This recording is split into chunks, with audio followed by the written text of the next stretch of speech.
কিছুক্ষণ পর আমার ফোনের আলো এলো। আমি অন করে দেখলাম যে আমার মামির মেসেজ এসেছে।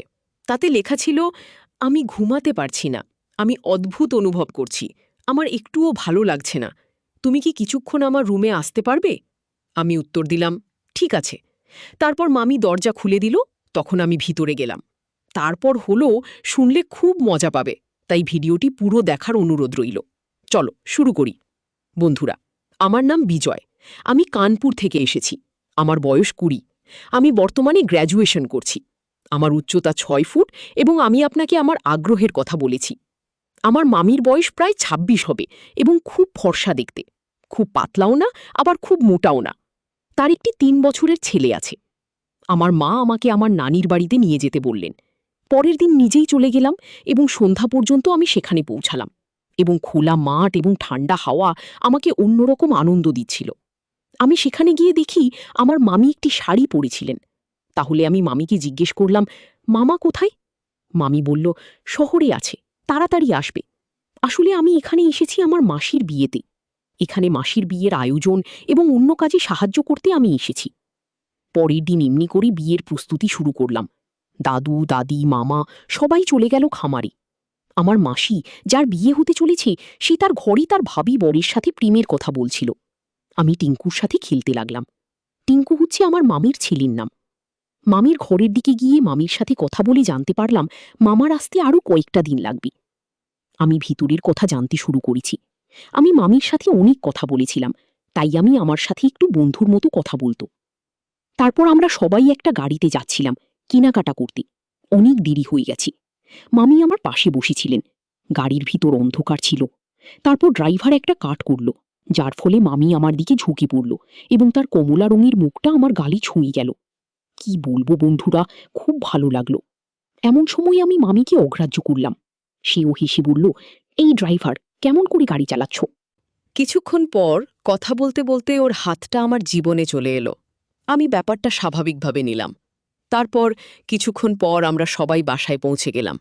বাসায় আসার পর মামি রুমে চলে গেল, আর রাতের মালপত্র খুলে ফেলতে লাগলাম। এই ছোট ঘটনাটা বারবার মনে করতে লাগলাম। তখন আমার মামির দিকে তাকানোর ফোকাস বদলে গেল। দিন রাত দেখতাম ওকে, খুঁজতে লাগলাম, কাল্পনিকেও দেখতে লাগলাম। মামা বাড়ি এলেন। মামা এসেছে বলে মামি খুবই খুশি ছিলেন। সেদিন মামি খুব সুন্দর লেহেঙ্গা পরেছিলেন। তা দেখে আমি হাঁ করে তাকিয়ে রইলাম। কিন্তু মামা এসব কোথায় দেখতে পারে, তাই ওখান থেকে চলে গেলাম। কিছুক্ষণ পর মামা ফোনে কথা বলতে লাগল, আর মামি আমার সামনে এসে বলল, আরে বিজয়, তুমি কি আমার সাথে একটা ছবিও তুলবে? আমি ছবি তুললাম না। আমি মামির সাথে রুমে গেলাম, ওখানে ছবি তুলব বলে। ছবি তোলার সময় মামি খুব আঁকড়ে ধরে, আর মাঝে মাঝে সে আমার গায়ে হাত দিয়ে সেলফি তুলছিল। মাসির বিদায় হল, সব অতিথিরা চলে যেতে লাগলেন। আমি ঘুমালাম, আর বিকেলে উঠে রাতের খাবার খেয়ে রুমের দিকে যেতে লাগলাম। দেখলাম টিঙ্কু একপাশে খেলছে, আর মামি বিছানায় বসে কাঁদছে। আমি তাড়াতাড়ি ওর কাছে গিয়ে জিজ্ঞেস করলাম, কি হয়েছে মাম, তুমি কাঁদছ কেন? কিছুক্ষণ পর বলল, তোমার মামার জন্য। আমি তাকে সান্ত্বনা দেবার চেষ্টা করছিলাম। তারপর সে আমার বুকে মাথা রেখে কাঁদতে লাগল। আমি মনে মনে ভাবছিলাম, কাজ হচ্ছে। কি বলবো? কিছুক্ষণ অপেক্ষা করার পর আমি মামির জীবনে অনেক অভাব বোধ করছিলাম। আমি তার সাথে খোলামেলা কথা বলতে শুরু করলাম। বিকেলে আমরা সবাই একসাথে ছিলাম। মামি আর আমি ফোনে লুডো খেলছিলাম, আর আমি খেলায় জিততে লাগলাম। তারপর মামি আমার ফোন নিয়ে পালাতে লাগল। তারপর আমি বললাম, মামি, এটা ভুল, আমি জিতেছি। কিন্তু সে রুমে দৌড়াতে লাগল মজা করে। আমি ওর পিছু নিলাম। মামি খাটে উঠে পড়ল, আর আমিও ওর পিছনে এসে শুয়ে পড়লাম। আর ফোনটা আমার নাগালের থেকে দূরে সরিয়ে দিতে লাগলাম, ওর কাছ থেকে ফোন নেওয়ার জন্য। এই জন্য আমরা দুজনে প্রায় আঁকড়ে ধরেছিলাম, আর আমাদের কোনো হুঁশ ছিল না। তারপর হঠাৎ সবকিছু স্বাভাবিক হয়ে গেল, এবং দেখলাম আমরা দুজনেই একে অপরকে আঁকড়ে ধরিয়াছি। আমরা দুজনেই তাড়াতাড়ি উঠে পড়লাম। তারপর একটু নাটক করে বললাম, ঠিক আছে, তুমি জিতেছ, এখন আমার খিদে পেয়েছে। মামি বলল, তুমি এখানে বসো, আমি খাবার খাবার নিয়ে আসছি। এই বলে মামি শাড়ি ঠিক করার পর সেখান চলে গেল। আমি আর মামি একে অপরের খুব কাছাকাছি হয়ে গিয়েছিলাম। খাবার খাওয়ার পর আমি ওখানে শুয়ে পড়লাম। আমি যখন ঘুম থেকে উঠলাম তখন আমি উঠে গিয়ে দেখি মামি সেখানে আছে, এবং সন্ধ্যার সাথে সাথেই গ্রামের আলো জ্বলতে শুরু করেছে, আকাশে চাঁদ উঠতে শুরু করেছে। আমরা দুজনই কথা বলছি। আমি বললাম, আজকে খুব ভালো লাগছে, কফি পেলে মজা হতো। মামি বলল, আমি এখনই নিচে গিয়ে 2 কাপ কফি বানিয়ে আনছি। তারপর আমরা দুজনে যখন কফি খাচ্ছিলাম তখন সে আমাকে বলল, বিজয়, এত মাসে প্রথমবার আমি এত খুশি হয়েছি। তোর মামা বাড়িতে আসে না, আর বাড়িতে এমন কোনো বন্ধু নেই যাকে আমি আমার মনের কথা বলতে পারি। আরে মাম, সব ঠিক হয়ে যাবে। মাম বলল, আমার স্বামী আছে, কিন্তু আমার জীবনে সুখ নেই, কিন্তু তুমি এসে আমাকে কিছু সুখ দিয়েছ। আমিও খুশি হয়েছিলাম সব শুনে। আর সন্ধ্যাটা ঠিক টাইটানিক মুভির মতন মনে হলো। মনোরম বাতাস বইছিল, আমরা দুজনেই দেখছিলাম। দূরে আকাশে চাঁদ উঠতেছিল, আমরা দুজনেই গল্প করছিলাম। আমি বললাম, আজ সত্যিই দারুণ, আবহাওয়াটা ভালোই লাগছে। সেই মুহূর্তটি এমন ছিল যে একজন তৃষ্ণার্ত মানুষ একটি কূপ খুঁজে পেয়েছে। আমি একটি আশা খুঁজে পেয়েছি। আমি তার প্রেমে পড়া শুরু করেছি। কিছুক্ষণ পর আমরা দুজনেই আমাদের গানে আসি। সে আমার সাথে চোখের যোগাযোগ না করে ওখান থেকে কাপ নিয়ে দ্রুত নেমে গেলাম। আমিও অন্যদিকে মুখ ঘুরিয়ে নিলাম। সে চলে গেছে বুঝতে পারছি না। আমি অনেকক্ষণ বারান্দায় গিয়েছিলাম এবং মামি আমার দিকে তাকিয়ে রইলে। তারপর অনেক পরে খাবার খেয়ে আমি তার সাথে কথা না বলে ঘুমাতে গেলাম। আমি ঘুমাতে পারলাম না, খুব ক্লান্ত ছিলাম। রাত 1টা বাজে।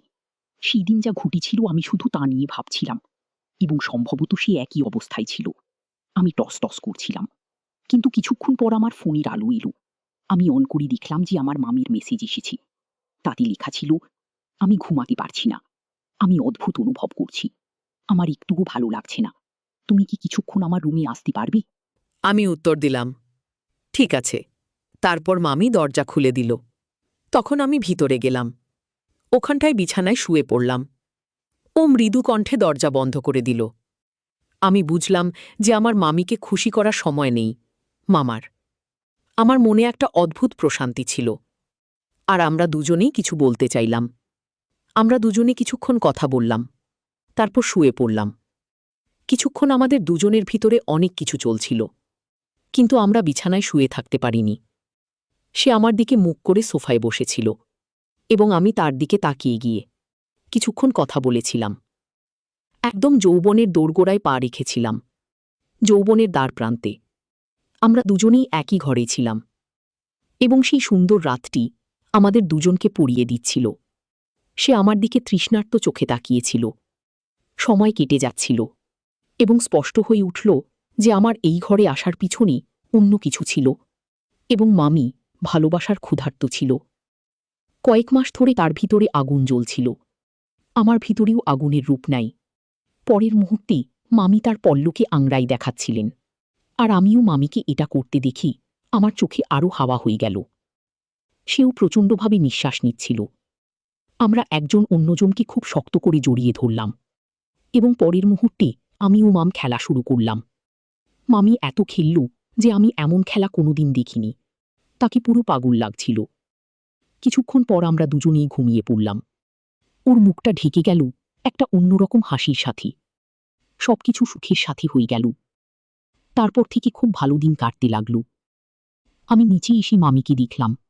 সে আমাকে দেখে খুব মিষ্টি হাসি দিল। তারপর আমি স্নান করতে গেলাম। স্নান করে ব্রেকফাস্ট করলাম। এরপর থেকে আমরা রোজ খেলতে লাগলাম। যাই হোক বন্ধুরা, আমাদের আজকের ভিডিওটি এই পর্যন্ত। ভিডিওটি কেমন লাগলো কমেন্টে জানাতে ভুলবেন না। যদি আমাদের ভিডিওগুলি ভালো লাগে তাহলে লাইক, কমেন্ট এবং শেয়ার করুন। আর সবার আগে ভিডিও পেতে আমাদের মিসপাইল ব্লগ চ্যানেলটাকে সাবস্ক্রাইব করুন, এবং পাশে আসা বেল আইকনটি অল করে দিন।